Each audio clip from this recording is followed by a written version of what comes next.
भगवान 30 अध्याय के 42वें श्लोक में कहते हैं, इंद्रियाणि प्राणी आहु हृदय परम मने मनसस्तु परा बुद्धि योग बुद्धि परतस्तु स।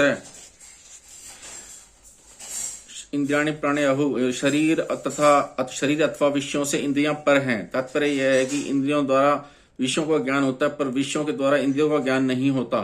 इंद्रियां विषयों के बिना भी रहती हैं, पर इंद्रियों के बिना विषय की सत्ता सिद्ध नहीं होती। विषयों में यह सामर्थ्य नहीं है कि वे इंद्रियों को प्रकाशित करें, परंतु इंद्रियां विषयों को प्रकाशित करती हैं। इंद्रियां वहीं रहती हैं पर विषय बदलते रहते हैं। इंद्रियां व्यापक हैं और विषय व्याप्य हैं, अर्थात विषय इंद्रियों के अंतर्गत आते हैं पर इंद्रियां विषयों के अंतर्गत नहीं आती। विषयों की अपेक्षा इंद्रियां सूक्ष्म हैं, इसलिए विषयों की अपेक्षा इंद्रियां श्रेष्ठ, सबल, प्रकाशक, व्यापक और सूक्ष्म हैं। इंद्रिय परम मने, इंद्रियां मन को नहीं जानती पर मन सभी इंद्रियों को जानता है। इंद्रियों में भी प्रत्येक इंद्रिय अपने अपने विषय को जानती है, अन्य इंद्रियों के विषय को नहीं। मन से स्तु परा बुद्धि, मन बुद्धि को नहीं जानता पर बुद्धि मन को जानती है। मन कैसा है, शांत है या व्याकुल है, ठीक है या बेठीक है, इत्यादि बातों को बुद्धि जानती है।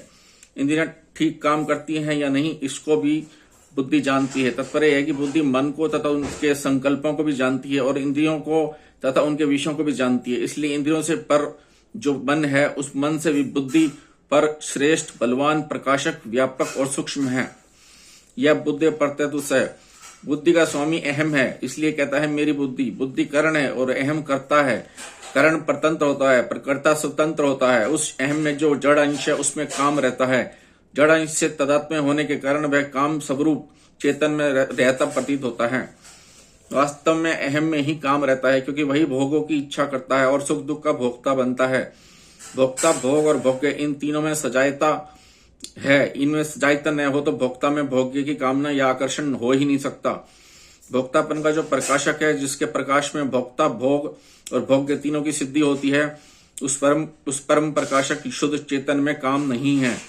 अहम तक सब प्रकृति का अंश है। उस अहम से भी आगे साक्षात परमात्मा का अंश स्वयं है, जो शरीर, इंद्रिया, मन, बुद्धि और अहम, इन सब का आश्रय, आधार, कारण और प्रेरक है तथा श्रेष्ठ, बलवान, प्रकाशक, व्यापक और सूक्ष्म है। जड़ प्रकृति का अंश ही सुख दुख रूप में परिणत होता है, अर्थात सुख दुख रूप विकृति जड़ में ही होती है, चेतन में विकृति नहीं है।